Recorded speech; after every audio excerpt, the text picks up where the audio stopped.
మన ప్రభువును యేసుక్రీస్తు వారి దివ్యనామంలో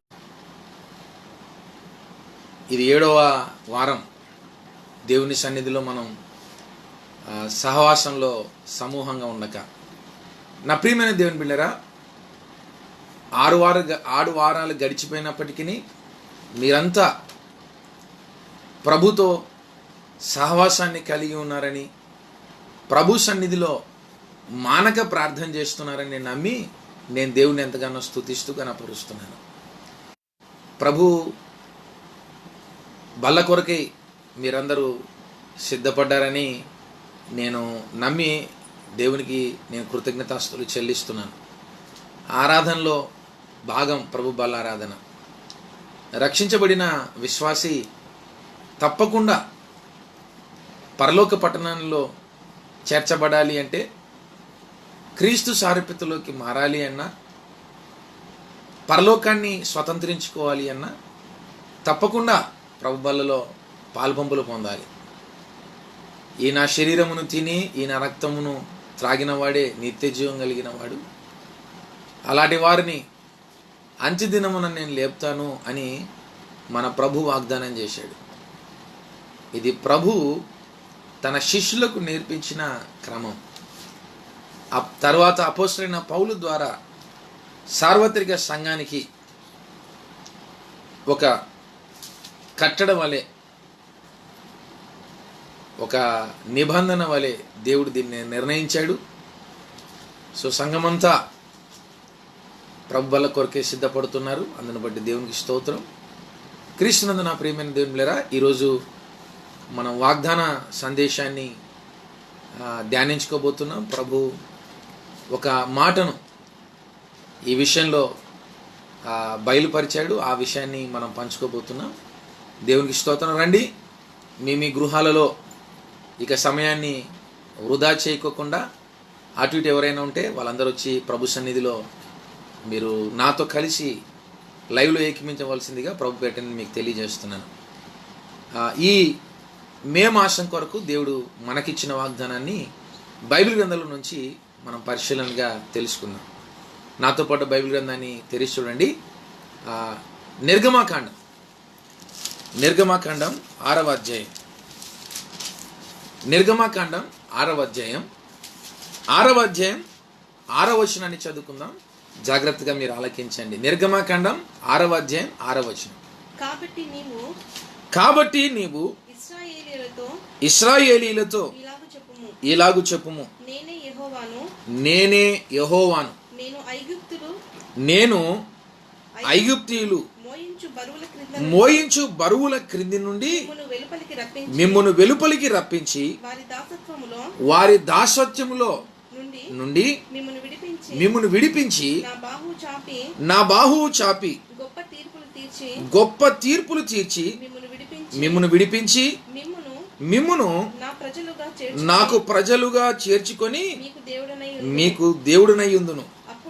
అప్పుడు ఐగుప్తీయుల బరువు క్రింద నుండి నేను మిమ్మును వెలుపలికి రప్పించిన మీ దేవుడైన యెహోవాను నేనే అని మీరు తెలుసుకొందురు.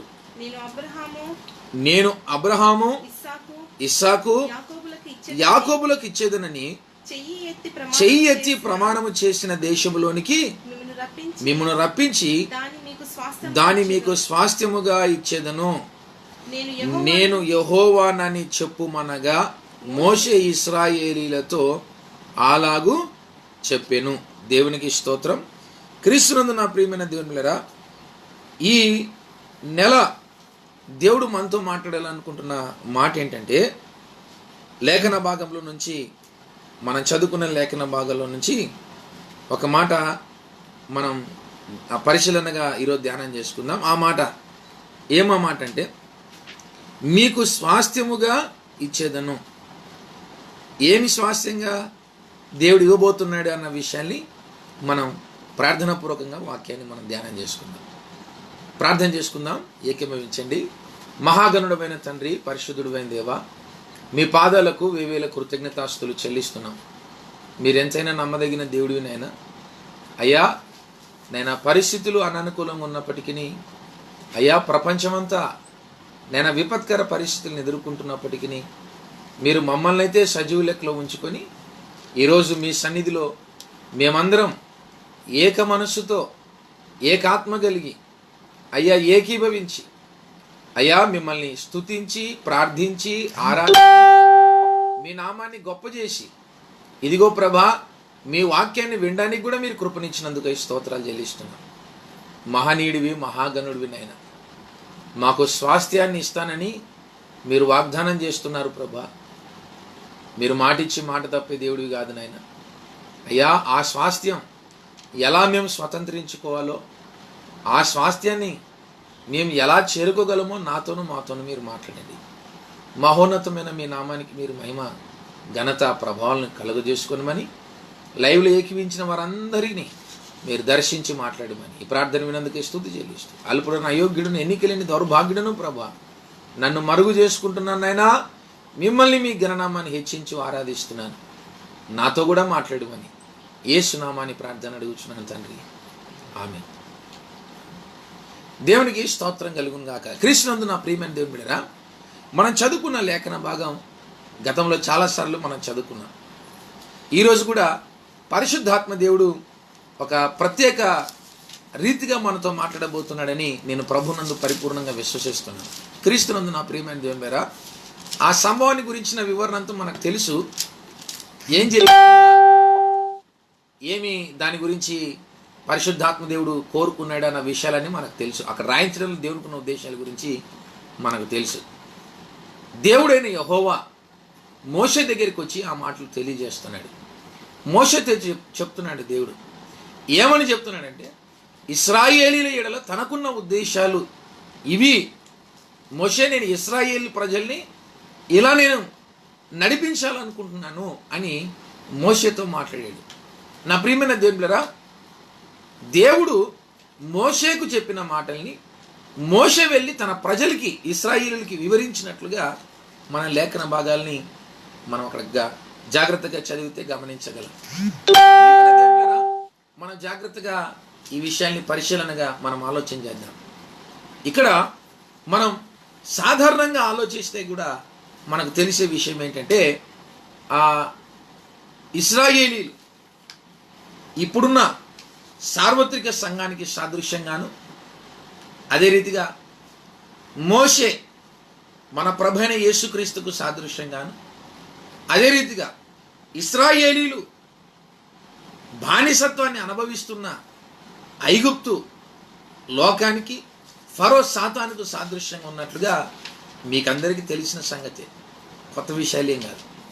క్రీస్తునందు నా ప్రియమైన దేవుని బిడ్డలారా, మనం జాగ్రత్తగా వాక్యాన్ని గమనిస్తే ఇశ్రాయేలీలు స్వాస్థ్యాన్ని స్వతంత్రించుకోవాలన్నది దేవుని యొక్క ఆశ. అలాగే ఆత్మ సంబంధమైన ఇశ్రాయేలీలమైన మనం రాబోతున్న రోజుల్లో దేవుడు మనకు అనుగ్రహించబోయే గొప్ప స్వాస్థ్యాన్ని మనం కూడా స్వతంత్రించుకోవాలని ఆలోచన.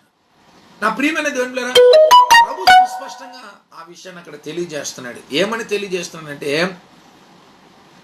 చెయ్యెత్తి ప్రమాణము చేసిన దేశములోనికి మిమ్మల్ని రప్పించి దాన్ని మీకు స్వాస్థ్యముగా ఇస్తాను అని వాగ్దానం చేస్తున్నాడు. ఇశ్రాయేలీలకేమో చెయ్యెత్తి ప్రమాణం చేశాడట ఆయన. ఎవరితో ప్రమాణం చేశాడు? అబ్రహాం, ఇస్సాకు, యాకోబులతో ప్రమాణం చేశాడు. ఏమని ప్రమాణం చేశాడు? ఇదిగో మీ సంతానాన్ని నేను పాలు తేనెలు ప్రవహించి దేశాన్ని తీసుకొస్తాను, ఆ దేశానంతటిని మీకు స్వాస్థ్యంగా ఇస్తాను, మీ పిల్లల పిల్లల పిల్లలు దాన్ని అనుభవిస్తారు అని దేవుడు వాగ్దానం చేశాడు. క్రీస్తునందు నా ప్రియమైన దేవునిలారా, మరి ఆత్మ సంబంధమైన ఇశ్రాయేలీలో మనకు దేవుడు ఏం వాగ్దానం చేశాడు? మనకందరికీ తెలుసు. ఆ మాట ఏంటంటే, యోహాను సువార్త 14వ అధ్యాయంలో మనకు సుస్పష్టంగా తెలుసు. ఆ మాట ఒకసారి మనం చదువుకున్నాం చూడండి. దేవుడు ఏమని వాగ్దానం చేశాడు? యోహాను సువార్త మనకందరికీ తెలిసిన మాటలే అయినా ఒకసారి జ్ఞాపకం చేస్తున్నాను. యోహాను సువార్త 14వ అధ్యాయం 2వ వచనం. యోహాను సువార్త 14:2. నా తండ్రి ఇంట అనేక నివాసములు కలవు, లేని ఎడల మీతో చెప్పుదును. మీకు స్థలము సిద్ధపరచ వెళ్ళుచున్నాను. నేను వెళ్ళి మీకు స్థలము సిద్ధపరిచిన ఎడల నేనుండు స్థలములో మీరును ఉండులాగున మరలా వచ్చి నా యొద్ద నుండుటకు మిమ్మును తీసుకొని పోదును. ఏమంటున్నాడు అక్కడ? ప్రభు సుస్పష్టంగా తెలియజేస్తున్నాడు, నేను ఒక స్థలానికి వెళ్తున్నాను.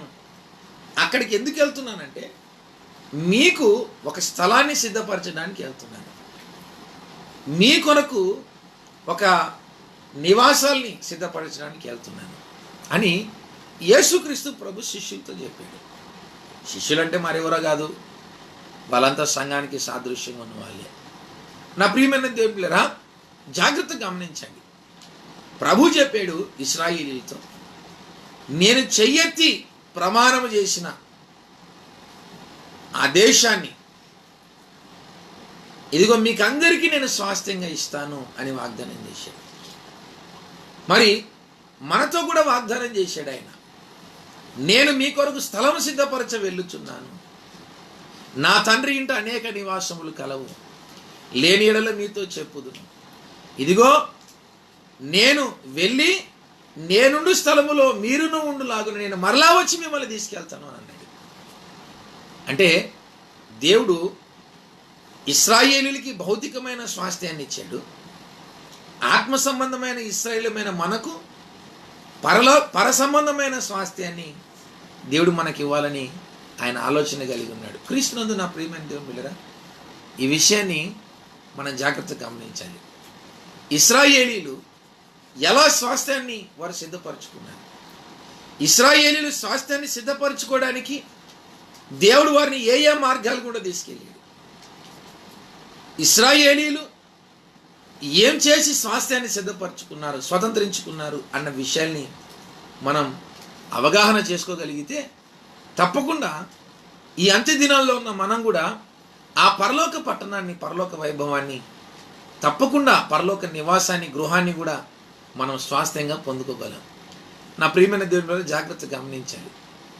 ఈరోజు మనిషి పరిస్థితి ఎలాగుంది అంటే భూమి మీద ఏ చిన్న దాని కొరకైనా మనిషి ప్రాకులాడుతున్నాడు. నా ప్రియమైన దేవుని ఆలోచనది, చిన్న చిన్న విషయాల కొరికి మనిషి పరుగెత్తుతున్నాడు. కానీ ఆత్మ సంబంధమైన విషయం, పరలోక పట్టణం, పరలోక వైభవం, పరలోకంలో నివాసం, నిత్యత్వం అంతా దేవునితో సావాసం అంటే ఎవరికి కూడా దాని మీద అంత తీవ్రమైన ఆశ, కాంక్ష ఉన్నట్లుగా మనకు కనపడదు. నా ప్రియమైన దేవుని మీద దానికి కూడా కొన్ని కారణాలు ఉన్నాయి. మనం లేఖన భాగాల్లో ఒక్కొక్కటి మనం ధ్యానం చేసుకుంటూ ఉంటే తప్పకుండా ఆత్మ సంబంధమైన ఇశ్రాయేలీలుగా మనం పరలోకాన్ని ఎలా స్వాస్థ్యంగా పొందుకోగలమో మనకు అర్థమవుతుంది. సరే, లేఖన పరిశీలనలోకి వెళ్దాం. నాతో పాటు మీరు కూడా వాక్య ధ్యానంలోకి రండి. నిర్గమకాండం 6వ అధ్యాయం. నిర్గమకాండం 6వ అధ్యాయంలో మనం చదువుకున్నాం. అక్కడ ఆ మాట నేను కొన్ని మాటలుగా నేను చూపిస్తాను, ఆ విషయాన్ని మీరు గుర్తుపట్టండి. మొట్టమొదటిగా ఏమని దేవుడు తెలియజేస్తున్నాడంటే ఇశ్రాయేలుతో చెప్తున్నాడు ఆ మాట, మీరు స్వాస్థ్యాన్ని సిద్ధపరచుకోవాలి, స్వాస్థ్యాన్ని స్వతంత్రించుకోవాలి, స్వాస్థ్యాన్ని పొందుకోవాలి అంటే మీరు చేయాల్సిన పనులు కొన్ని ఉన్నాయి, అవి చెప్పు మోషే ఇశ్రాయేలుకి అని అన్నాడు. ఏంటా పనులు? లేఖన భాగాల్ని జాగ్రత్తగా గమనిస్తే అక్కడ రాయబడిన మాట 6వ వచనంలో ఒక మాట ఉంది. 6వ వచనం, నేనే యెహోవాను, నేను ఐగుప్తీయులు మోయించు బరువుల క్రింది నుండి మిమ్మల్ని వెలుపలికి రప్పించి అని ఉంది. వెలుపలికి రప్పించాలని దేవుడు అనుకున్నాడు. ఇశ్రాయేలీలకి స్వాస్థ్యం ఇవ్వాలన్నది దేవుని యొక్క అనాది సంకల్పం అయితే ఆ స్వాస్థ్యాన్ని ఇశ్రాయేలీలకి ఇవ్వడానికి దేవుడు ఏం చేస్తున్నాడు? తన ప్రణాళికలో ఏం చేయాలనుకున్నాడు? మొట్టమొదటిగా ఏం చేయాలనుకున్నాడంటే ఆయన ఇశ్రాయేలీల్ని వెలుపలికి రప్పించాలనుకున్నాడు. దేంట్లో నుంచి వెలుపలికి రప్పించాలనుకున్నాడు? అక్కడే రాశాడు ఆయన. ఏమన్నాడంటే ఐగుప్తీయులు మోయించు బరువుల క్రింది నుండి నేను మిమ్మల్ని వెలుపలికి రప్పించాలనుకున్నాను అని అన్నాడు. నా ప్రియమైన దేవుళ్ళరా, ఇందాక మీకు ముందే చెప్పాను, ఐగుప్తు అంటే లోకం. ఐగుప్తీయులు లేదా ఫరో అన్న సాతాను సేవకులు లేదా సాతాను సామ్రాజ్యంలో ఉన్న దురాత్మల సమూహం అని మనకు అర్థమవుతుంది. ఇశ్రాయేలుని ఫరో కఠినమైన బానిసత్వంలోకి తీసుకొని వారి చేత వెట్టి చాకిరీ చేయించినట్లుగా లేఖన భాగాల్లో సుస్పష్టంగా మనకు తెలియజేయబడింది. ఏమాత్రం చిన్న పరిచయం ఉన్నా వెంటనే చెప్పేస్తారు. ఫరో అంటే ఎవరంటే వాడు సాతానండి అని అంటారు. క్రీస్తునందు నా ప్రియమైన దేవుళ్ళ, మనం జాగ్రత్తగా వాక్య పరిచయంలోకి వెళ్దాం. మరి ఆనాటి ఇశ్రాయేలీయులు అంటే మనకు ఛాయగా ఉన్న, మనకు ముందుగా కొన్ని అనుభవాలలో భౌతికంగా వెళ్ళిన ఇశ్రాయేలీయుల గురించి మనం ఆలోచన చేస్తే, ఇశ్రాయేలీయులు వాళ్ళు ఛాయగా దేని క్రింద ఉన్నారు? సాతాను కాడి క్రింద, ఫరో కాడి క్రింద ఉన్నారు. నేడు మనం దేని క్రింద ఉన్నాము అంటే ఫరోకి సాదృశ్యంగా ఉన్న సాతాను కాడి క్రింద ఉన్నాం. వాడు కూడా కొన్ని బరువులు మన మీద పెట్టాడు, కొన్ని భారాలు మన మీద పెట్టాడు. ఆ భారాల్లో నుంచి నువ్వు నేను బయటికి రావాలి. బయటికి రానంత వరకు మన జీవితంలో మనం స్వాస్థ్యాన్ని స్వతంత్రించుకోలేము. క్రీస్తునందు నా ప్రియమైన దేవుని బిడ్డ, ఈ విషయాన్ని నువ్వు జాగ్రత్తగా ఆలోచన చేయాలి. నా ప్రియమైన దేవుని సంగమా, ఈ విషయాన్ని మీరు జాగ్రత్తగా ఆలోచన చేయాలి. సాతాను గురించి కొన్ని విషయాలు, వాని కాడి ఎలాగుంటుంది, వాని భారం బరువులు ఎలాగుంటాయి, వాడు ఏం చేస్తాడో కొన్ని విషయాలు మనం పరిశీలన చేసుకుందాం. హబకుకు గ్రంథం రండి, కొన్ని మాటల్ని నేను మీకు పరిచయం చేస్తాను. హబకుకు గ్రంథం, వాడు ఏం చేయాలనుకుంటాడు? ఆనాటి ఫరో అయితే కఠినమైన బానిసత్వం కింద వాళ్ళని పెట్టుకొని వెట్టి చాకిరి చేయించాడు. ఇప్పుడు సైతాన్ని ఏం చేయిస్తాడో చూద్దాం. హబకుకు గ్రంథం 1వ అధ్యాయం 15వ వచనం. హబకుకు గ్రంథం, వాడు గాలము వేసి, వాడు అంటే ఎవరు? సాతాను. అక్కడ ఫరో ఉన్నాడు, ఫరో వాళ్ళని పట్టుకున్నాడు. ఇప్పుడు ఎవరు పట్టుకుంటున్నారు మనల్ని? ఆత్మ సంబంధమైన ఇశ్రాయేలీయుల్ని, పరలోకాన్ని స్వాస్థ్యంగా పొందుకోబోతున్న మనల్ని ఎవరు పట్టుకుంటున్నారంట? వాడు అంటే ముందు మనకి నేరుగా పరిచయం అవుతాడు. ఇక్కడ వాడు అని రాశాడు ప్రవక్త అయిన హబకుకు. వాడెవడో కాదు, వాడు సాతాను. వాడు ఏం చేస్తున్నాడట? వాడు ఏం చేస్తారంట? గాలము వేసి మానవులనందరినీ గుచ్చి లాగి ఉన్నాడట. ఆ మాట మీరు జాగ్రత్తగా గుర్తుపట్టాలి. మనం అనుకుంటున్నాం మేమే కాడి కింద ఉన్నామండి, మేము ఏ కాడి కింద ఉన్నాం? మా మెడ మీద ఎవరు కాడి పెట్టారు? మేము ఫ్రీగా ఉన్నాం, మేము తింటున్నాం, మేము కష్టపడుతున్నాం, మేము తింటున్నాం, మేము హ్యాపీగా బ్రతుకుతున్నాం, మా కష్టం ఏదో మేము చేసుకుంటున్నాం, మేము సుఖంగా బ్రతుకుతున్నాం అనుకున్నాం. మేమే కాడి క్రింద లేమి అనుకున్నాం. నా ప్రియమైన దేవుని మీద జాగ్రత్తగా గమనించాలి. వాక్యం చెప్తుంది, సాతానుగాడట అక్కడ రాశాడు గాలము వేసి. ఇది అర్థం కావాలంటే మనకు చేపలు పట్టడం మనకందరికీ అర్థం కావాలి.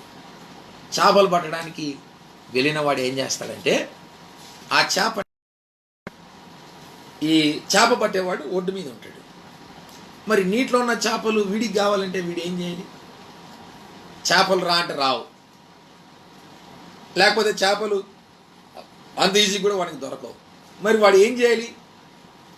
చేపను ఆకర్షించడానికి, చేపను వాడు పట్టుకోవడానికి వాడు గాలాన్ని వేస్తాడు. ఆ గాలానికి ఏముంటుంది మనకందరూ తెలుసు. ఆ గాలానికి ఒక కొంకి ఉంటుంది. ఆ కొంకికి చేపకు ఇష్టమైన ఆహారాన్ని వాడు తగిలిస్తాడు. గాలం వేస్తాడు నీళ్ళలోకి. ఆ నీళ్ళలోకి వెళ్ళిన దాన్ని, గాలాన్ని చూసిన చేప ఏమనుకుంటుందంటే ఎరను చూసి ఆహారం అనుకుంటుంది. ఈ మాట మీరు జాగ్రత్త గుర్తుపట్టాలి. అది వాస్తవికానికి ఎర, కానీ చేపకి ఏం కనపడుతుంది? ఇది నాకు ఆహారము అనుకుంటుంది.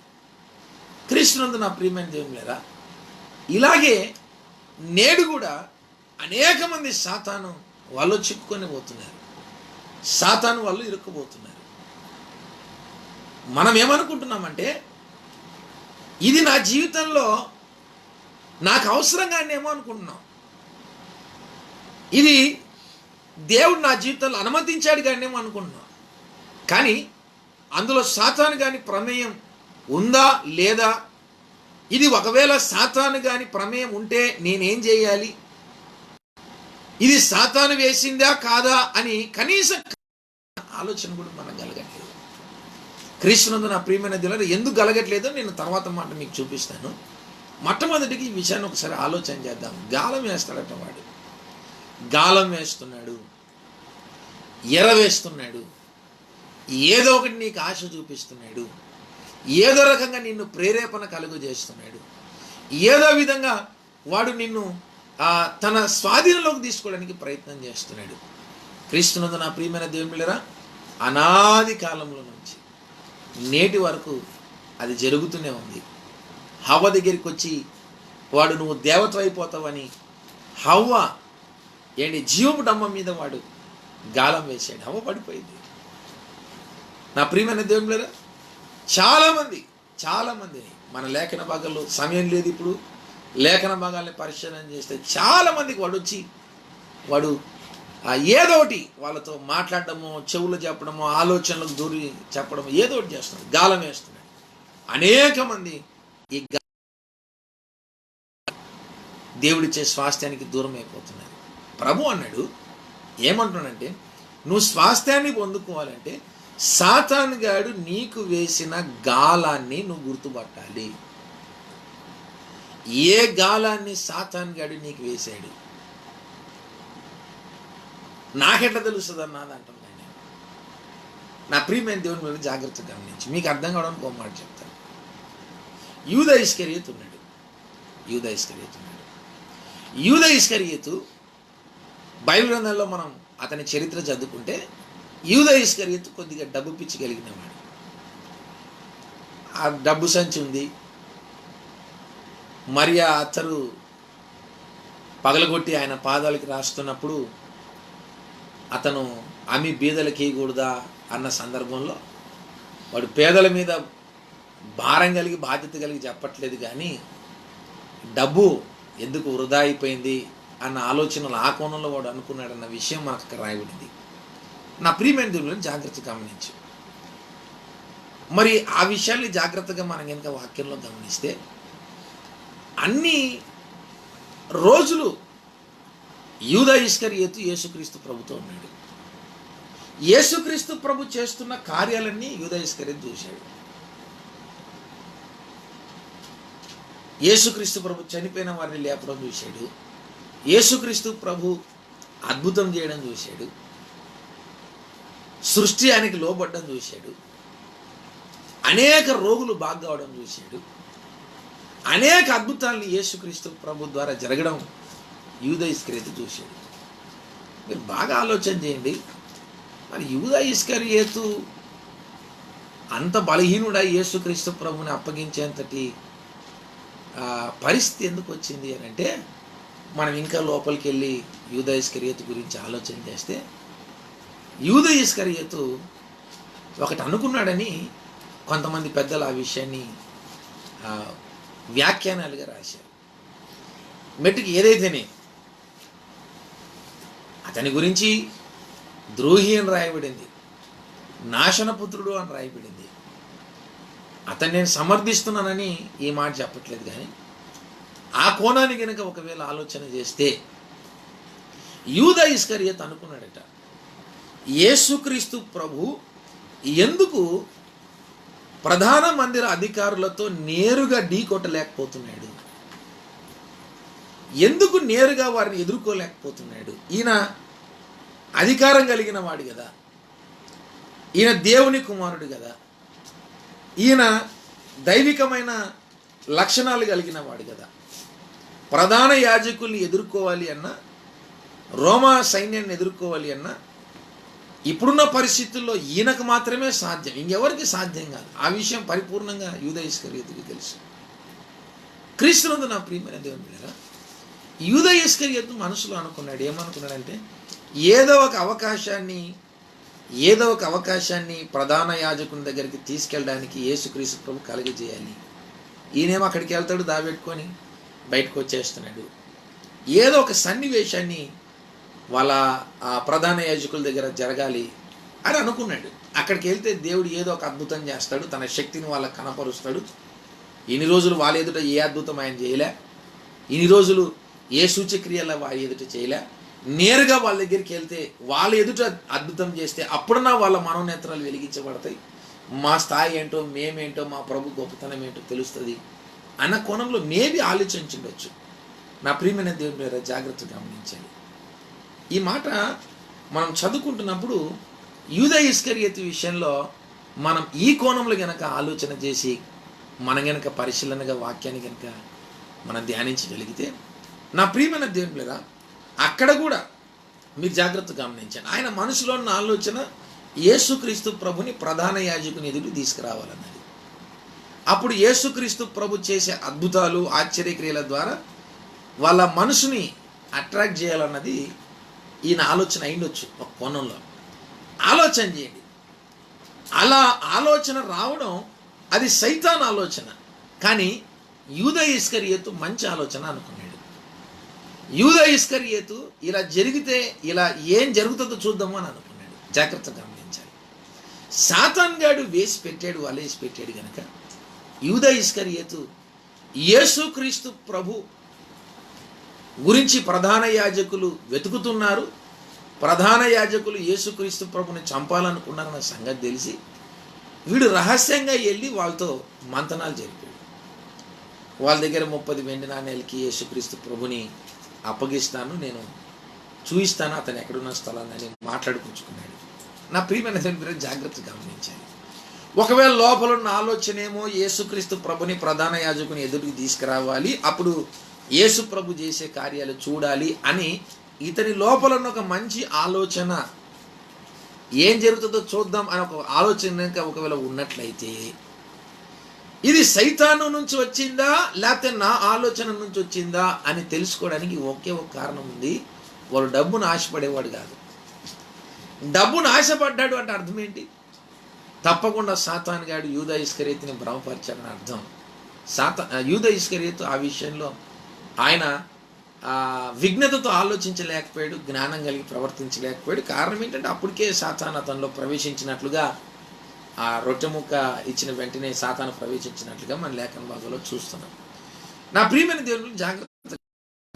నేను ఇక్కడ చెప్పాలనుకుంటున్న మాట ఏంటంటే, యూదా ఇస్కరియోతు ఏదైతే చేయాలనుకున్నాడో దాని విషయంలో ఒకవేళ దీని వలన ఏదైనా యేసుక్రీస్తు ప్రభు అద్భుతం చేస్తాడు, ఆశ్చర్యక్రియలు చేస్తాడు, ప్రధాన యాజకుల దగ్గర కూడా తాను కనపరుచుకుంటాడని అనుకున్న కోణంలో అది కనుక జరుగుతుంది అనే ఆలోచన కనుక ఉంటే యూదా ఇస్కరియోతు ఒకవేళ ఈ విషయంలో ముందుకెళ్ళేవాడు కాడు. అతని శరీరం అక్కడ పనిచేసేది కాదు. జాగ్రత్తగా గమనించండి. మొదటిది డబ్బు తీసుకున్నాడు. రెండోది చెప్తాను. రెండోది ఏంటంటే యేసుక్రీస్తు ప్రభుని పట్టుకున్న తర్వాత అప్పగించాడు. ఆయన పట్టుకున్నారు, ప్రధాన యాజకుని మందిరంలోకి తీసుకెళ్లారు.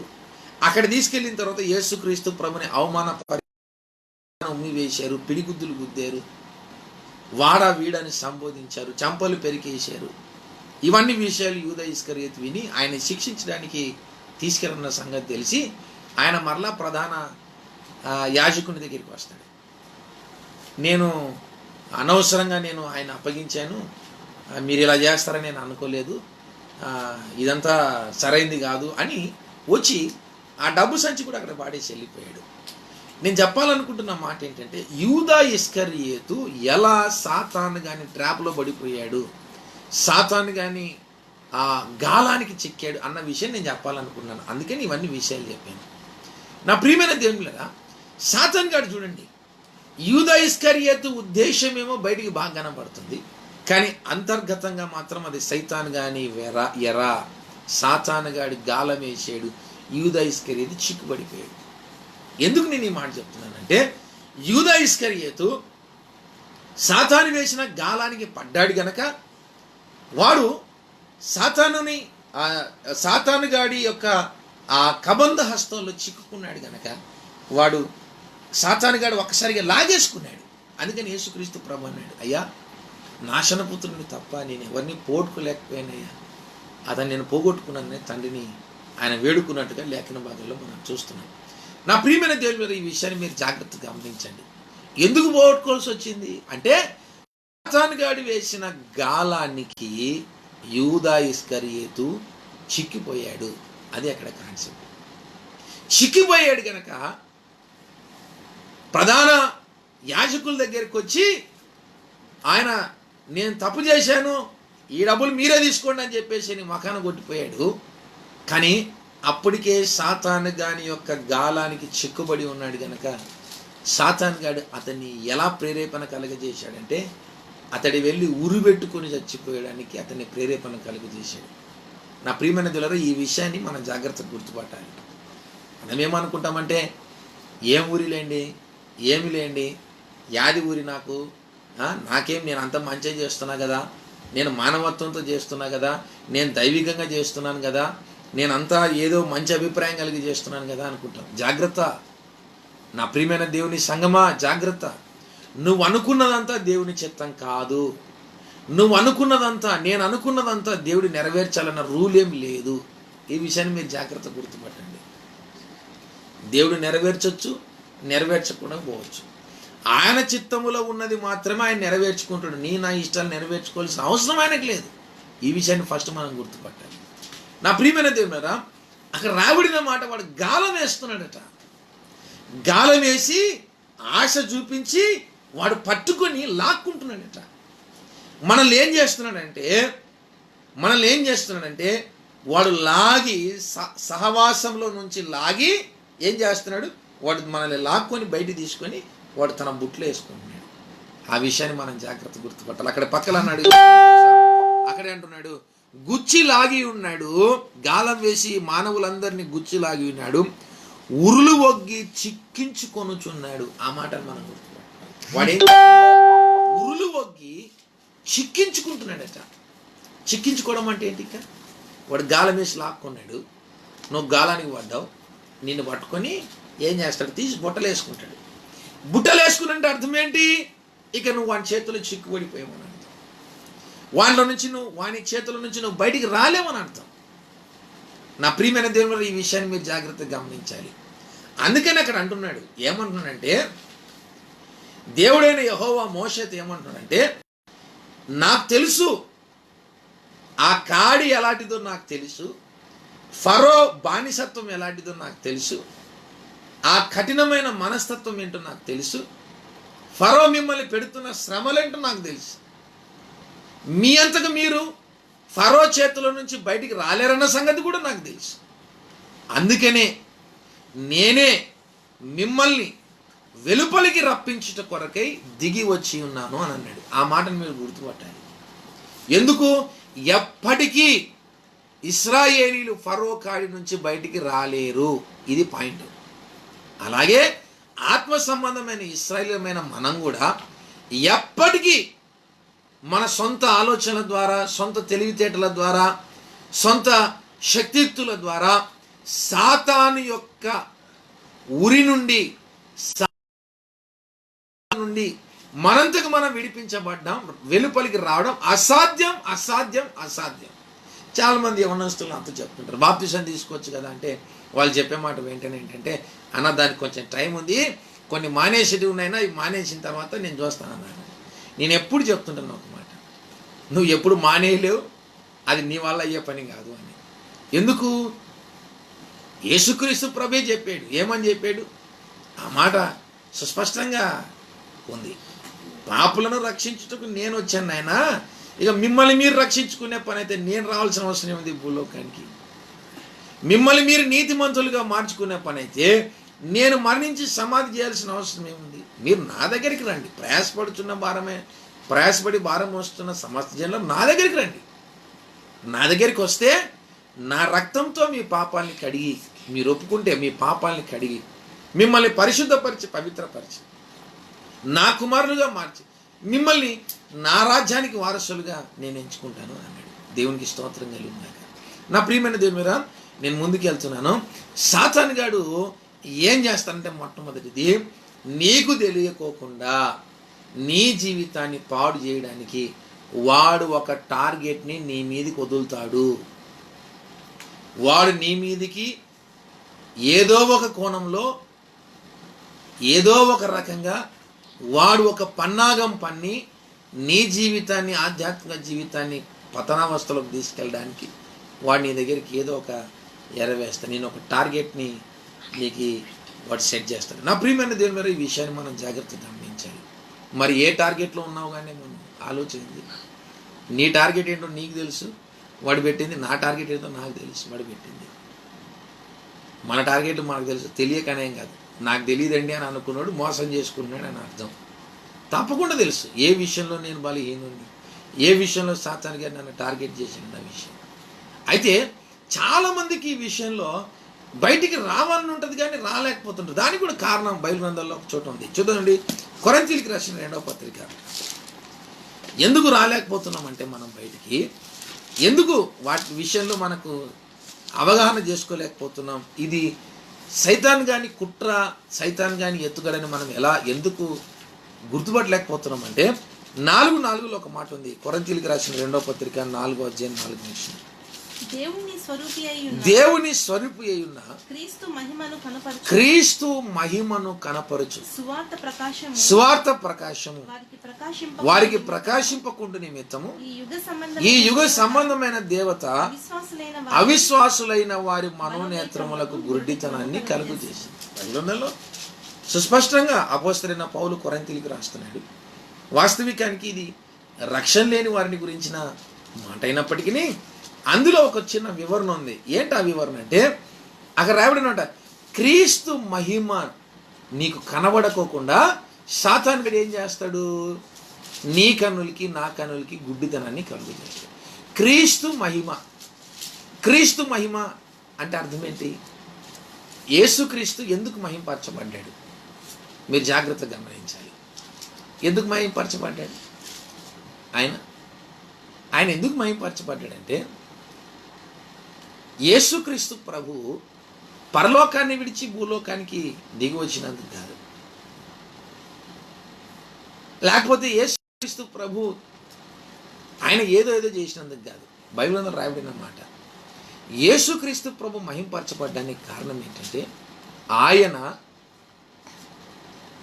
సశరీరుడిగా మానవ దేహం కలిగి మానవ స్వభావంతో మానవుని యొక్క భౌతికమైన నియమాలకు లోబడి యేసుక్రీస్తు ప్రభు ఏం చేశాడంటే, లోకాధికారి అయిన సాతాను చేతిలో పడకుండా ఆయన తన్ను తాను కాపాడుకున్నాడు. అందుకనే తండ్రి యేసుక్రీస్తు ప్రభుని మహింపరిచినట్లుగా లేఖన భాగాల్లో మనం చూస్తున్నాం. సాతాను గాడు ప్రతి ఒక్కరిని వాడు చెరపట్టుకున్నాడు కానీ పట్టుకోగలిగాడు కానీ యేసయ్య చెరపట్టుకోలేకపోయాడు. కారణం ఏంటంటే ఆయన దేవుని కుమారుడు పరలోకం నుంచి వచ్చాడని కాదు. ఎందుకు యేసుక్రీస్తు ప్రభుని చెరపట్టలేకపోయాడు సాతాను అంటే, యేసుక్రీస్తు ప్రభు నియమాలు కలిగిన దేహములో ఉన్నప్పటికీ భౌతికమైన శరీరక సంబంధమైన లక్షణాలన్నీ కలిగి ఉన్నప్పటికీ యేసుక్రీస్తు ప్రభు పాపమును జయించగలిగాడు. ఎందుకు జయించగలిగాడు అంటే, యేసుక్రీస్తు ప్రభు తండ్రి మహిమను పూర్తిగా అవగతం చేసుకోగలిగాడు. ఆయన అర్థం చేసుకోగలిగాడు. పరలోకం ఏంటి, స్థితిగతులు ఏంటి, పరలోకపు మహిమ ఏంటి, పరలోకంలో తన స్థానం ఏంటి, తను ఎందుకు వచ్చాడు, ఏం చేయాలని దేవుడు సంకల్పించాడు, ఏం చేయబోతున్నాడు, ఇలా చేయడం ద్వారా జరిగే పరిస్థితులు ఏంటి, అన్నీ యేసుక్రీస్తు ప్రభు ఎరిగి ఉన్నాడు. ఆయన అంటే దేవుడు అండి, దేవుని కుమారుడు, మనకేం తెలుసు అని అంటారా? మరి మన గురించి కూడా రాశాడు కదా ఎఫెసీయులకు రాసిన పత్రికలో, మనల్ని కూడా జాగ్రత్త చేసుకోవడానికి. మనము పోరాడునది శరీరులతో కాదు, మనం పోరాడునది అధికారులతోనూ ప్రధానులతోనూ లోకనాథులతోనూ ఆకాశ మండలమందున దురాత్మల సమూహంతోనని చిన్నప్పటి నుంచి మనం వింటున్నాం. ఎవరెక్కించుకున్నాం చెప్పండి ఆ వాక్యాన్ని? ఎవరు మనసులో తీసుకొని ఆ వాక్యాన్ని భద్రపరుచుకొని ఆ వాక్యాన్ని మన జీవితంలో అన్వయించుకొని మనం పోరాడుతున్నాం? మనం పోరాడడం లేదే.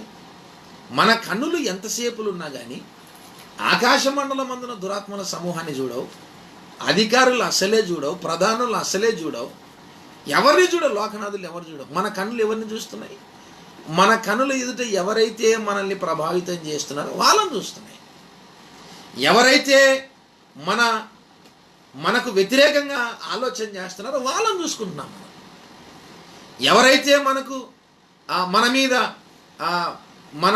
మన గురించి వేరుగా ఆలోచన చేస్తున్నారో వాళ్ళని టార్గెట్ పెట్టుకున్నాం. ఎందుకు? మనల్ని పాడు చేస్తుంది వీళ్ళు అనుకుంటున్నాం, మనల్ని ఇబ్బంది కలగజేస్తుంది వీళ్ళు అనుకుంటున్నాం, మనల్ని మన ఆధ్యాత్మిక జీవితాన్ని పతనం చేస్తుంది వీళ్ళు అనుకుంటున్నాం. జాగ్రత్త గమనించాలి. అందుకనే ప్రభు అన్నాడు, కంటి కనపడేవాడు ఎవడు కూడా నీకు శత్రువు కాదు. నీకు శత్రువు ఎవడు నీ శత్రువు అంటే కంటికి కనబడిన అపవాది అన్నాడు. ఎక్కడ చెప్పండి? ఈనాడు చాలామందికి ఈ విషయం అర్థం కాలే. చాలామంది ఈ విషయంలో సరైన ఆలోచన చేసుకోలేకపోతున్నారు. చాలామంది ఈ విషయాలు మీరు జాగ్రత్తగా గమనించాలి. క్రీస్తునందు నా ప్రియమైన దేవుని, ఎందుకు అంటే నీ మనోనేత్రాలకి నా మనోనేత్రాలకి సాతాను గడి ఏం కలుగు చేశాడు? గురుడితనాన్ని అంటారు మన పెద్దలు. ఎరా కళ్ళు మూసుకుపోయాయా అంటే అర్థమేంటి? వానికి కళ్ళు బాగా కనబడుతున్నాయి, కానీ వాడికి చిన్న పెద్ద తెలియట్లేదు. ఎవరితో ఎలా మాట్లాడో తెలియట్లేదు, ఎవరిని గౌరవించాలో కూడా వానికి తెలియట్లేదు. అందుకని అంటారు, ఎరా కళ్ళు నెత్తికెక్కినాయా అని అంటారు, కళ్ళు కనపడడం లేదా అని అంటారు. నా ప్రియమైన దేవుడు జాగ్రత్తగా గమనించాలి. నువ్వు సాతాను ఊరిలో ఎందుకు చిక్కుకుంటున్నావంటే అక్కడ రాశాడు రెండో మాటగా, సాతానుగాడు ఏం చేస్తున్నాడో నువ్వు అర్థం చేసుకోకుండా వాడు ఏం చేశాడంటే నీ మనోనేత్రాలకు గుడ్డితనాన్ని కలుగజేశాడు. ఇది ఫస్ట్ నీకు నాకు అర్థం కావాలి. మనకు బయటికి అంతా బాగా కనపడుతుంది, కానీ సైతాన్ గాడు ఏం చేశాడు? మన మనోనేత్రాలకి గుడ్డితనాన్ని కలుగజేశాడు. వాడు ఎందుకు గుడ్డితనాన్ని కలుగజేశాడు అంటే కూడా ఒక చిన్న మాట ఉంది చూడండి. వాడికి ఏం లాభం మన గుడ్డితనాన్ని కలుగజేయడం అంటే? ఒక చిన్న మాట నేను మీకు చూపిస్తాను బైబిల్ గ్రంథంలో నుంచి. త్వరగా మనం వెళ్దాం ముందుకి. ప్రకటన గ్రంథం 12వ అధ్యాయం. ప్రకటన గ్రంథం 12వ అధ్యాయం 12 వచ్చిన ప్రకటన 12. అందుచేత పరలోక నివాసులారా ఉత్సహించుడి, భూమి సముద్రమా మీకు శ్రమ. అపవాది తనకు సమయము కొంచెమే అని తెలుసుకొని బహుక్రోధము గలవాడై మీ యొద్దకు దిగి వచ్చి ఉన్నాడు. అది అక్కడ మనం గ్రహించాల్సిన విషయం. ఇది ఎప్పుడు అండి? శ్రమల కాలంలో జరిగే దాని గురించి ఇప్పుడు దీన్ని కలుపుతారా మీరు అని మీరు నన్ను అడగొచ్చు. నా ప్రియమైన దేవుని మీద నేను ఆలోచన కలిగే మాట్లాడుతున్నాను ఈ విషయాన్ని. ఇక రాయబడిన మాట శ్రమల కాలానికి సంబంధించింది అయినప్పటికీ వాడు ఆ రోజు తీవ్రమైన స్థాయిలో క్రోధం కలిగి ఉన్నాడు, బహుక్రోధం కలిగి ఉన్నాడు. ఇప్పుడు కూడా వాడు క్రోధం కలిగి ఉన్నాడు ఈ రోజులలో కూడా. ఒక మాట చెప్పాలంటే నువ్వంటే కోపం వానికి, నేనంటే కోపం వానికి. ఎందుకు కోపం? నువ్వు నేను వాణ్ణి కాదని మనం ఎవరిని ఆరాధన చేస్తున్నాం? సజీవుడైన జీవం కలిగిన యేసుని మనం ఆరాధన చేస్తున్నాం. మరణాన్ని జయించి సాతానును ఓడించి పాపాన్ని సవాల్ చేసిన, పాతాళాన్ని బద్దలు చేసిన నజరేయుడైన యేసును మనం ఆరాధన చేస్తున్నాం. అది మన కోపం.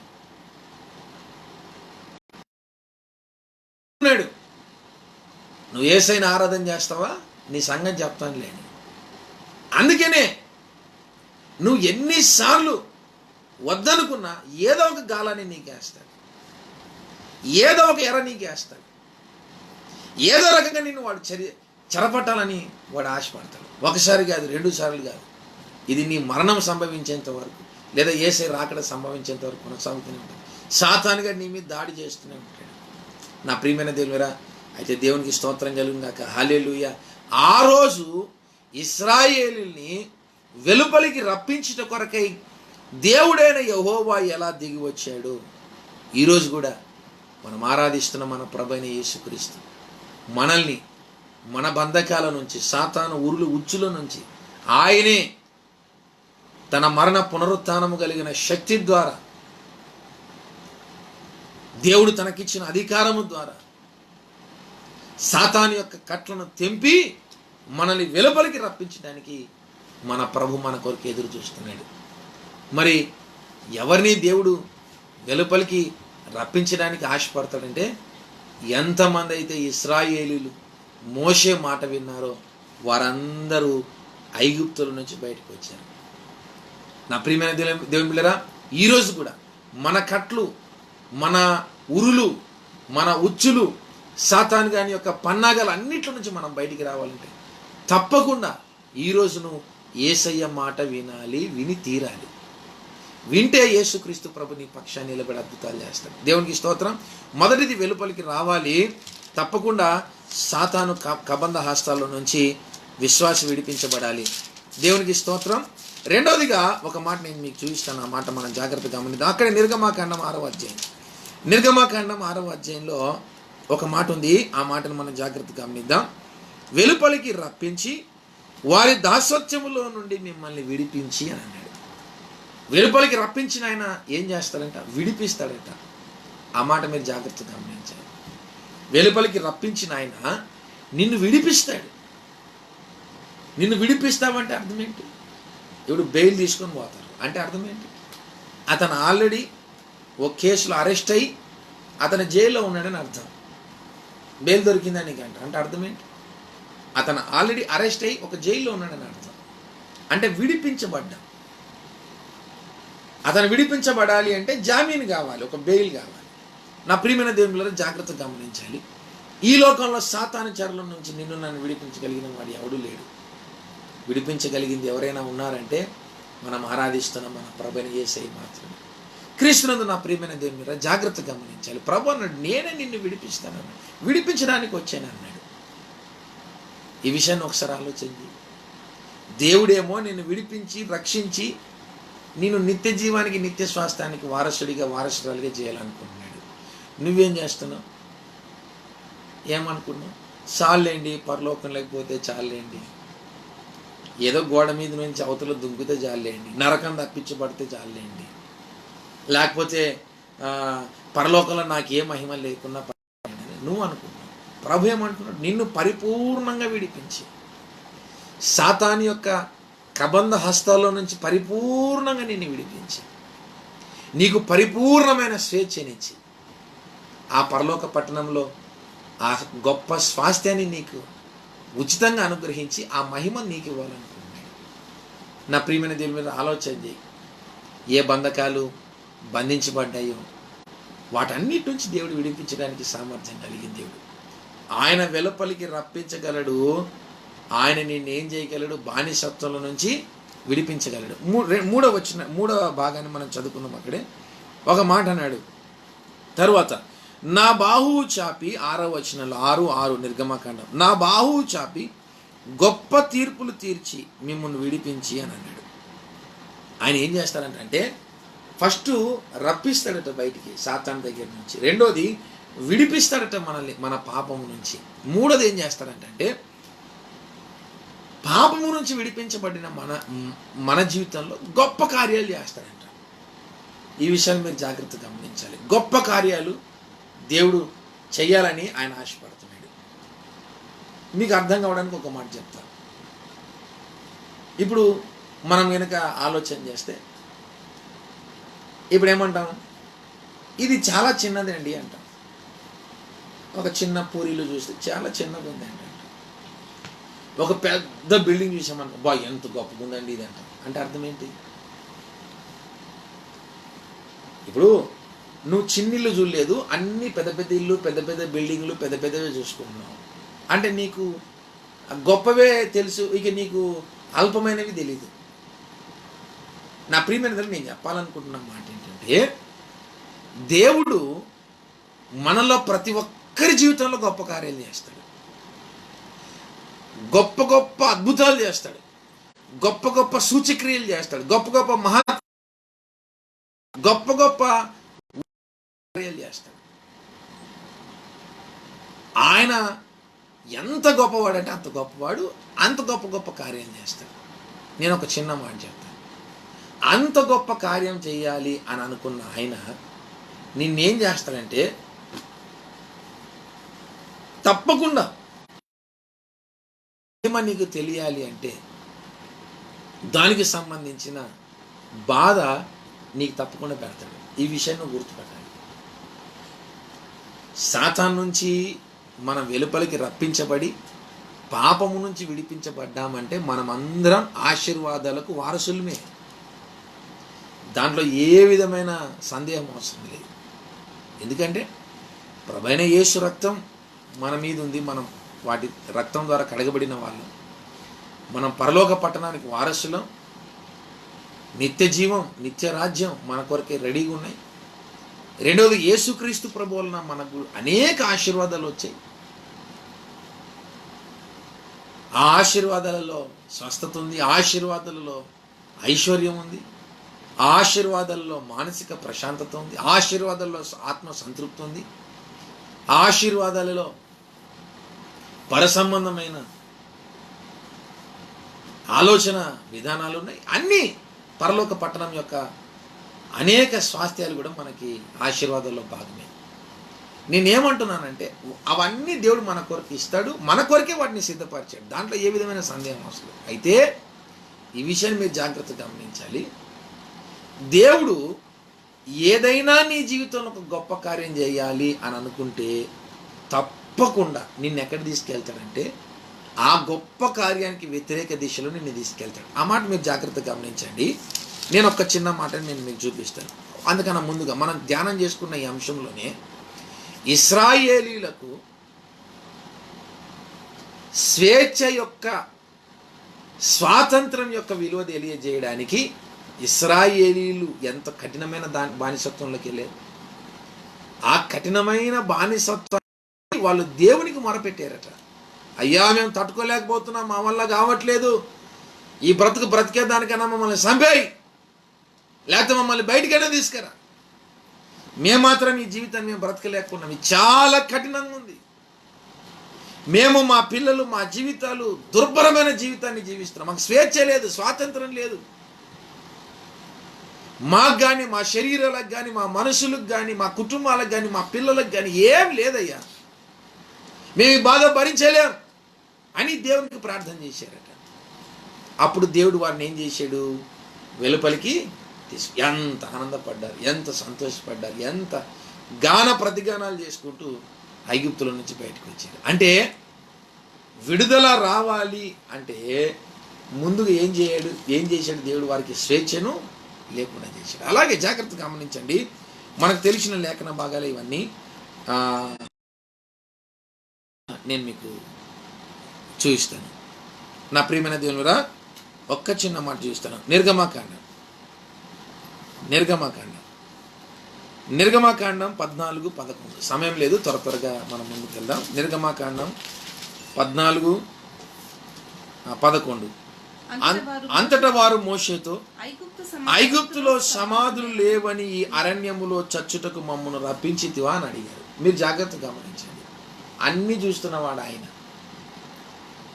ఫరో మనసులో ఆయన ఇజ్రాయిల్ని పంపి అని చెప్పింది ఆయనే.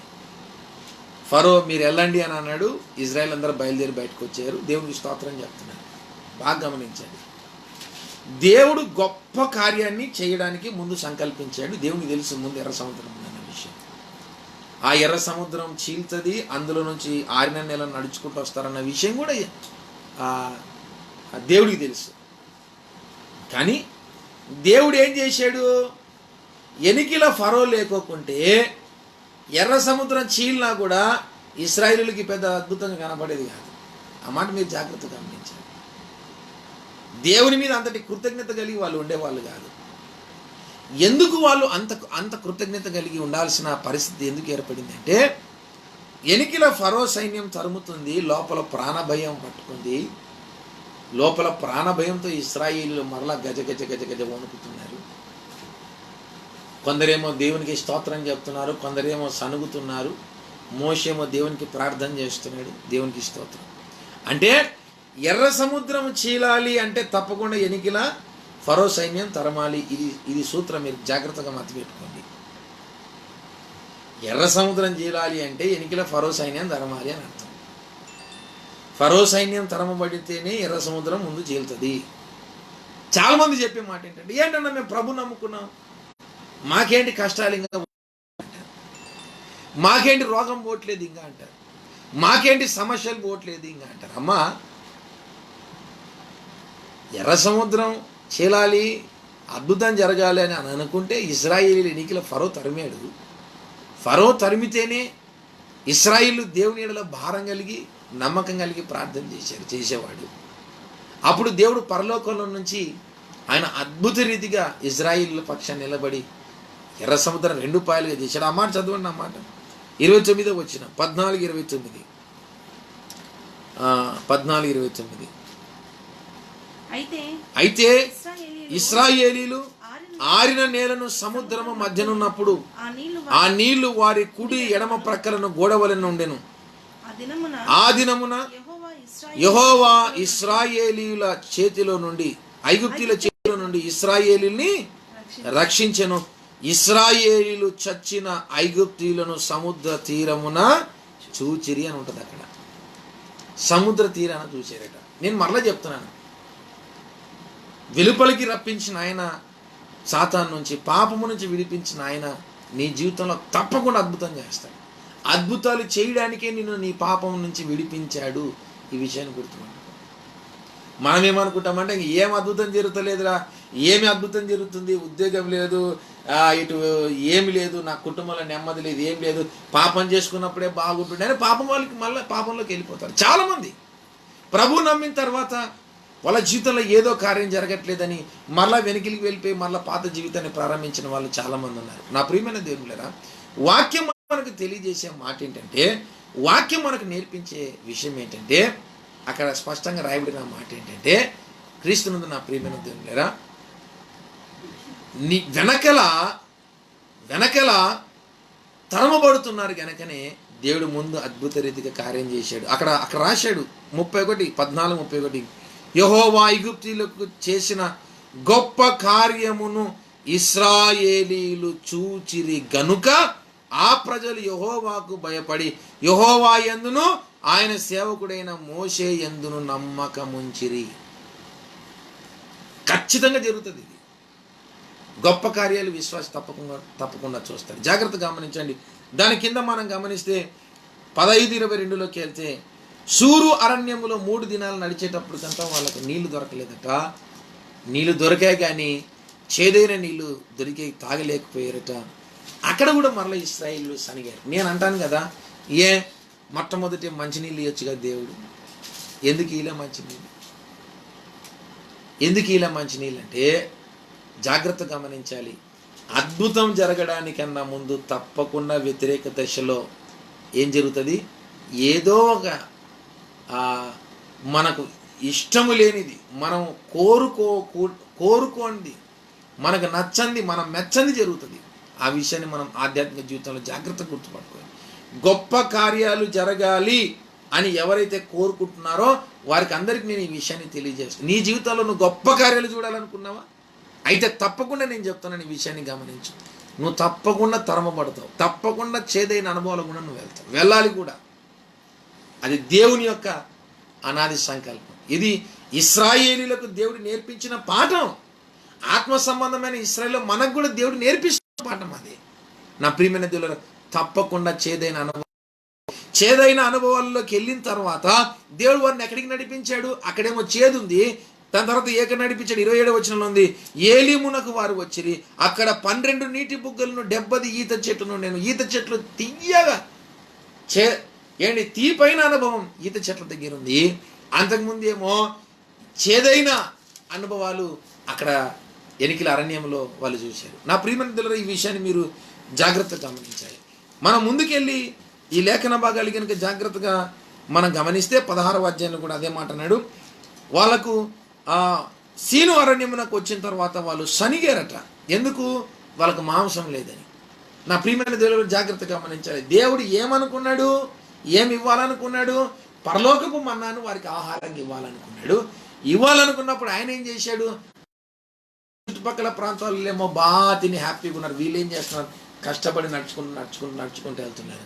మా దగ్గర ఉన్న ఆహార పదార్థాలన్నీ అయిపోయాయి, మా దగ్గర ఉన్న జంతువులన్నీ అయిపోయాయి, మా దగ్గర ఉన్న ఆ సామాగ్రి అంతా అయిపోయింది, ఎలా మేము ఇప్పుడు అని అనుకుంటుండగా దేవుడు అద్భుత రీతిగా ఏం చేశాడు? వాళ్ళ కొరకు ఏదో ఒక ఆశ్చర్యక్రియ చేసి వాళ్ళ కొరకు పూరేళ్ళు తెప్పించాడట, వాళ్ళ కొరకు మన్నాను కురిపించాడట. దేవునికి స్తోత్రం కలుగుగా. హల్లెలూయా. సమయం లేదు, నేను ముందుకెళ్తున్నాను. నీ జీవితంలో నువ్వు గొప్ప కార్యాలు చూడాలనుకుంటున్నావా? అయితే తప్పకుండా చేదైన అనుభవాల్లోకి నిన్ను దేవుడు మొదట తీసుకెళ్తాడు. తప్పకుండా దేవుడు నిన్ను తరుముతాడు. తప్పకుండా కొన్ని విషయాల్లో నిన్ను ఏం చేస్తాడంటే ఆయన నిన్ను శోధిస్తాడు, లేకపోతే ఆయన నిన్ను నీ సహనానికి పరీక్ష పెడతాడు. దేవునికి స్తోత్రం కలుగును. హల్లెలూయా. ఆయన గొప్ప కార్యాలు చేసేవాడు.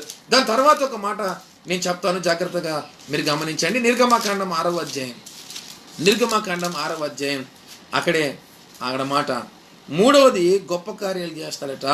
తర్వాత 7వ వచనంలో ఉంది, మిమ్మును నా ప్రజలుగా చేర్చుకొని మీకు దేవుడునయ్యుందును అని అన్నాడు. ఎవరిని దేవుడు తన ప్రజలుగా చేర్చుకుంటాడంటే మీరు జాగ్రత్త గమనించాలి. చాలా మంది చెప్పుకునే మాట ఏంటంటే, ఈనాడు జరుగుతున్న బోధలు కూడా ఏంటంటే ప్రాస్పారిటీ ప్రీచింగ్ ఎక్కువైపోయింది. ప్రాస్పారిటీ అనుకుంటే మీకు అసలు కష్టాలే లేవు, మీరు అసలు అప్పులే ఉండవు, మీకు అసలు ఏముండదు, దరిద్రత ఉండదు. వాళ్ళు చెప్పేది నిజమే, నేను కాదని అనట్లేదు, అవన్నీ దేవుని వాక్యాలే. అయితే మీకు ఎప్పుడు రావంటారు చూడండి, అది రాదు. మీకు అసలు కష్టాలే రావంటారు చూడండి. కష్టాలు లేని టైం ఒకటి ఉంటుంది, 100% వాస్తవమే. కానీ కష్టాలే రావండి రాను. ఐశ్వర్యవంతులం అవుతాం మనం తప్పకుండా, అది ఒక స్టేజ్లో. కానీ అసలు మీకు దరిద్రత రాదు.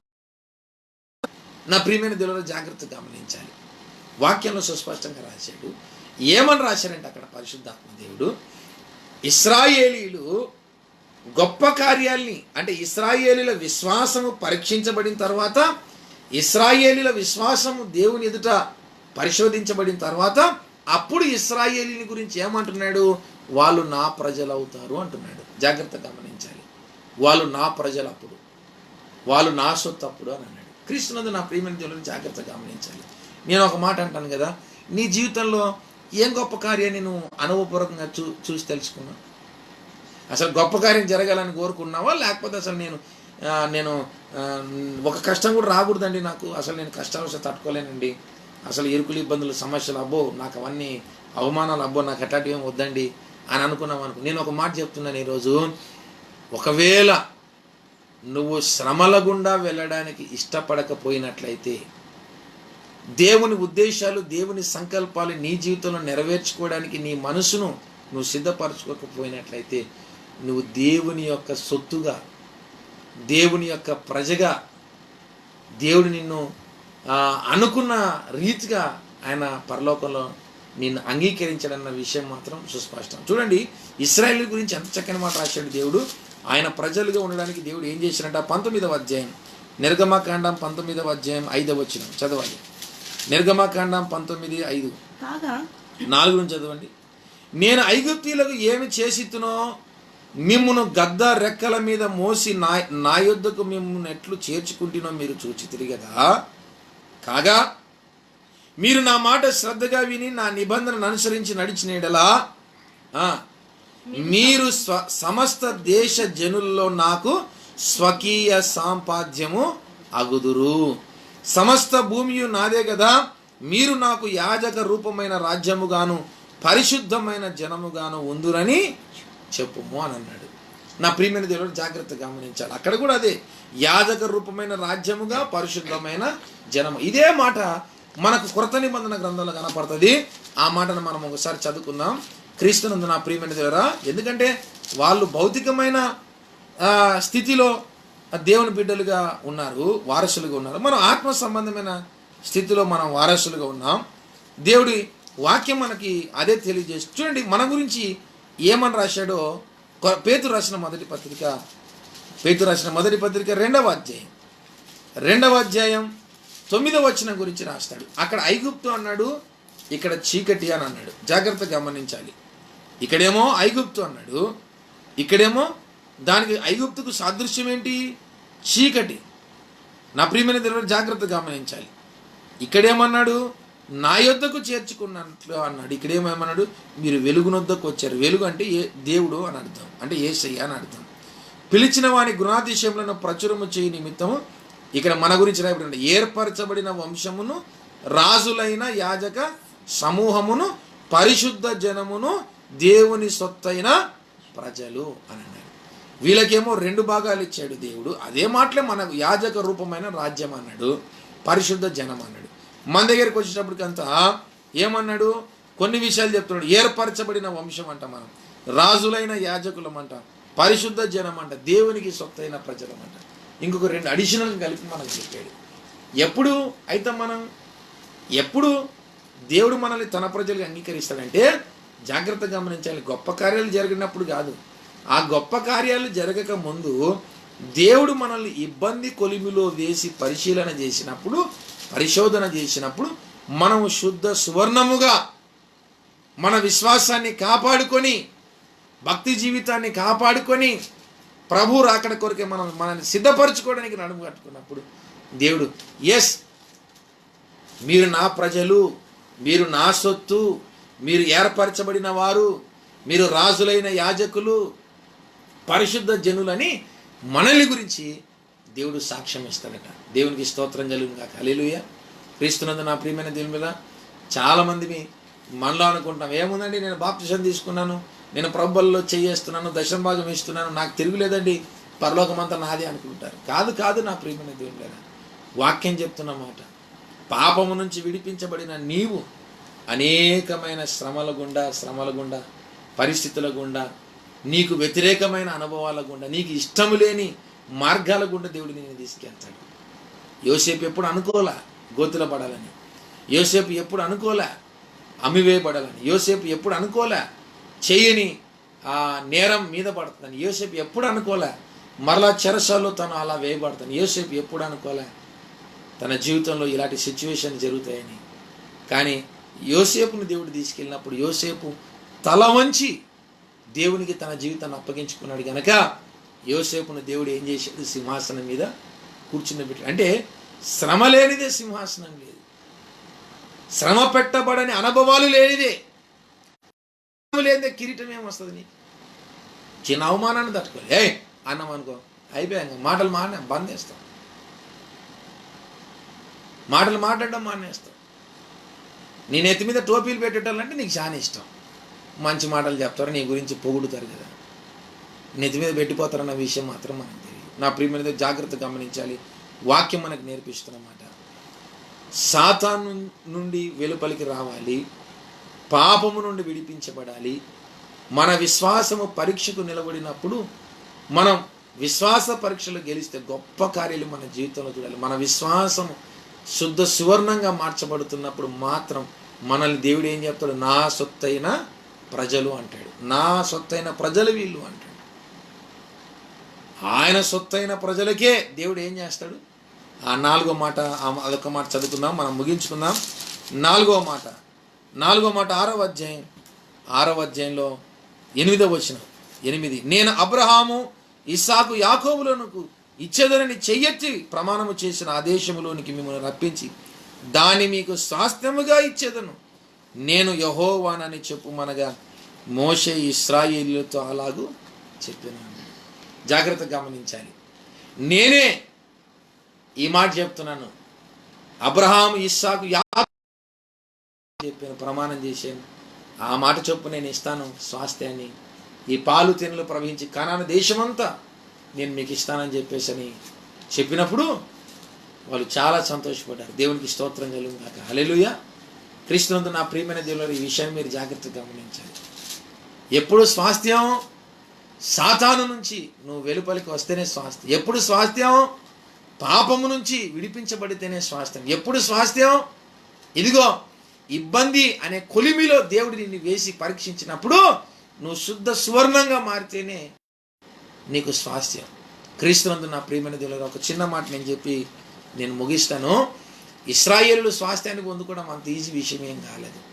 ఎందుకు ఆ మాట చెప్తున్నానంటే, వేగుల వారిని మోషే పంపించినప్పుడు 12 మంది వెళ్ళారు, 10 మంది చెడ్డ సమాచారం తీసుకొచ్చారు.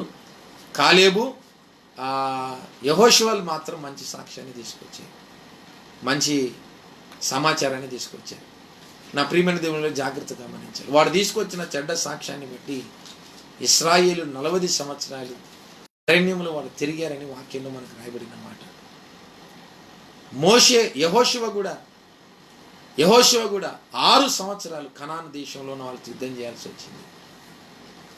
6 సంవత్సరాలు యుద్ధం చేశాడు ఆయన. ఎందుకు? ఇశ్రాయేలీలు వాళ్ళు నమ్మలేకపోయారు ఆ విషయాన్ని. 25 సంవత్సరాలు పట్టింది ఆ దేశానంతటిని ఆయన పంచిపెట్టడానికి. 80 సంవత్సరాల వయసులో యెహోషువ నాయకత్వాన్ని చేపట్టాడు. 6 సంవత్సరాలు యుద్ధాలు చేశాడు. 25 సంవత్సరాలు ఇశ్రాయేల్కి ఆ స్వాస్థ్యాన్ని అంతా పంచిపెట్టాడు.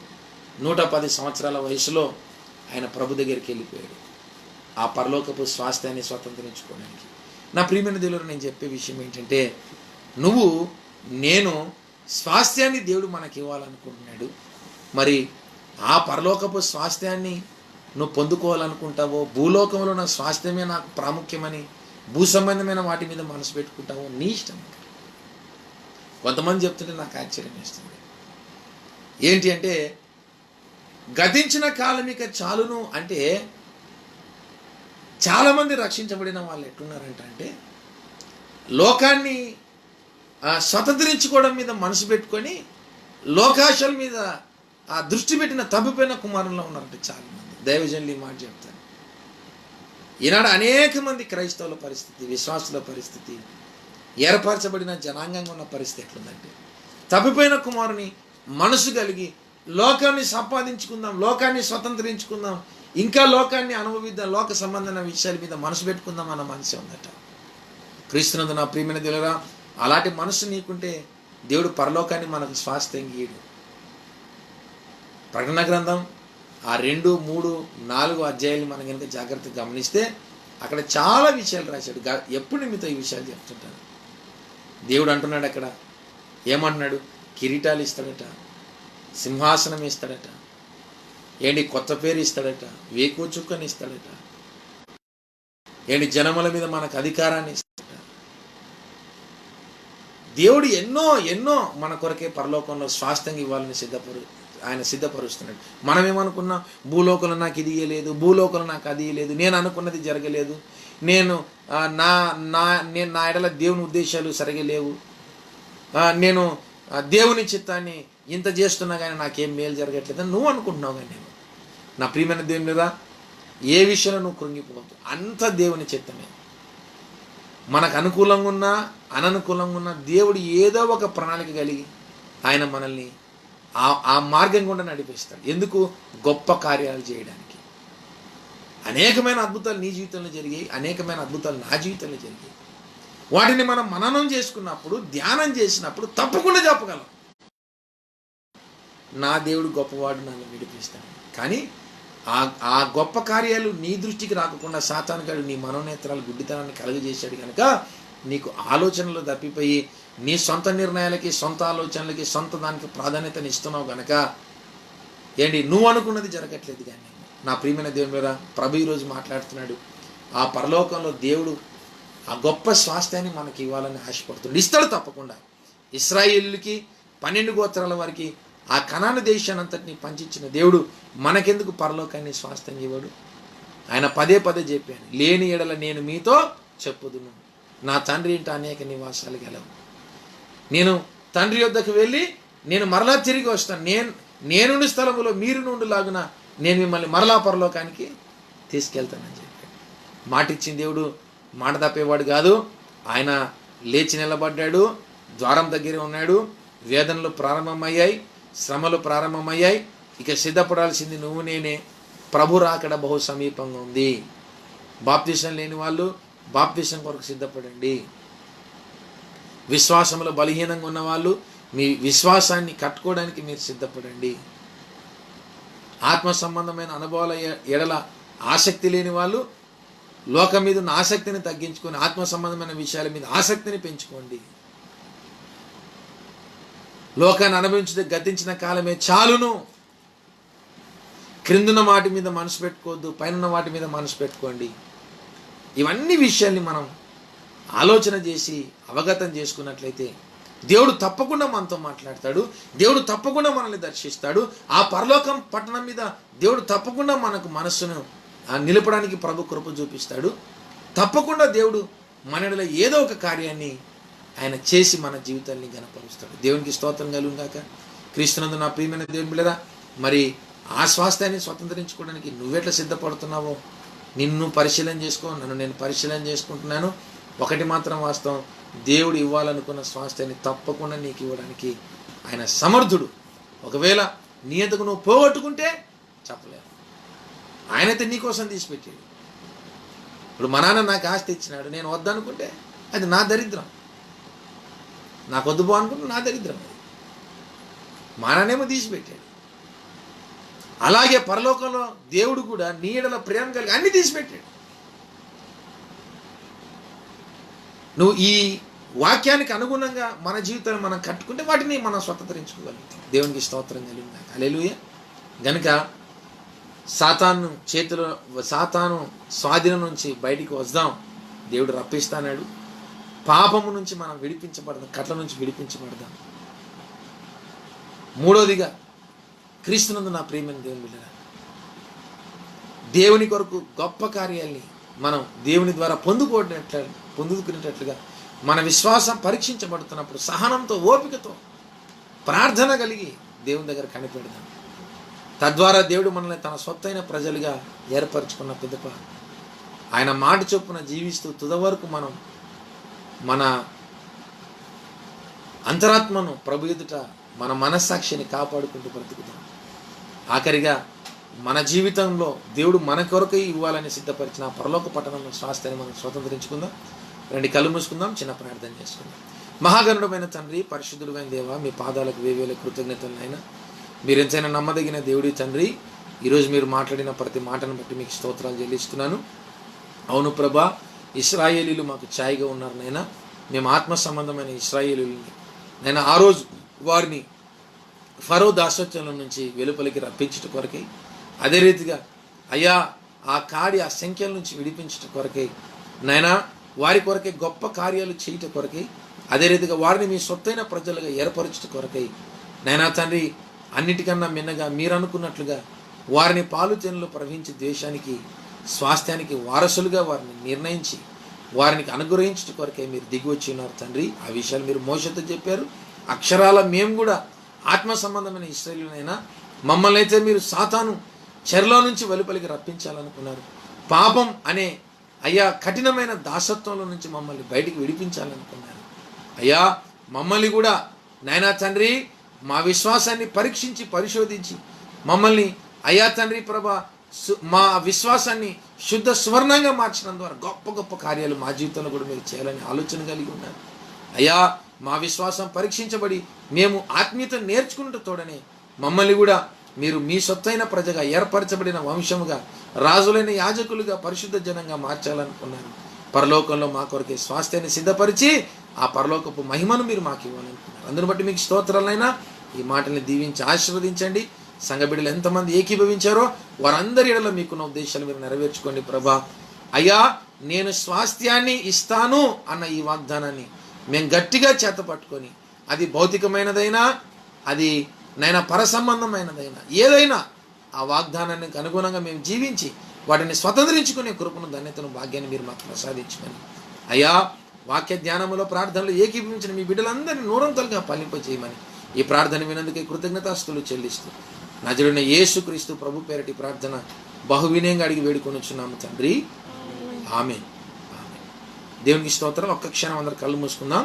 ఆ కరోనా గురించి మనం ప్రార్థన చేద్దాం. మహాగణుడమైన తండ్రి, పరిశుద్ధుడమైన దేవ, మీ పాదాలకు స్తోత్రాలు. భయంకరమైన మహమ్మారి అయ్యా కరోనా నిమిత్తమై మేమంతా సంఘంగా ప్రార్థన చేస్తున్నాం ప్రభా. అయ్యా ఇప్పటికే ప్రపంచంలో నైనా 2.5 లక్షల మంది చనిపోయారు ప్రభా. 25 లక్షల మంది నైనా తండ్రి ఈ వ్యాధి బారిన పడ్డారు. నైనా కనికరించి కృప చూపించండి. మరి మేము సజీవుగా ఉన్నాం, ఈ తెగులు మా దగ్గరికి రాలేదంటే అది కేవలం మీ కృప, మీ కంచేనైనా. అందును బట్టి మీకు స్తోత్రాలు చెల్లిస్తున్నాం. అయ్యా ఈ వ్యాధిని నిర్మూలన చేయండి ప్రభా. ఈ వ్యాధికి సాధ్యమైనంత త్వరగా మీరు నైనా మెడిసిన్ని అనుమతిస్తున్నందుకు స్తోత్రాలు, వ్యాక్సిన్ని మీరు అనుమతిస్తున్నందుకు స్తోత్రాలు. మీరు అనుకున్న మీ చిత్తం, మీరు అనుకున్నదిగా నెరవేర్చుటకు సామర్థ్యం కలిగిన దేవుడు నైనా. చాలామంది పేదవాళ్ళు, నిరాశ్రయులు, అనాథలు, దిక్కులేని వాళ్ళు, దరిద్రులు ప్రభా, ఆకలితో అలమాటించి అయ్యా నైనా వాళ్ళు చాలా బాధలు పడుతున్నారు ప్రభా. ప్రార్థన చేస్తున్నాం, సాయం చేయండి.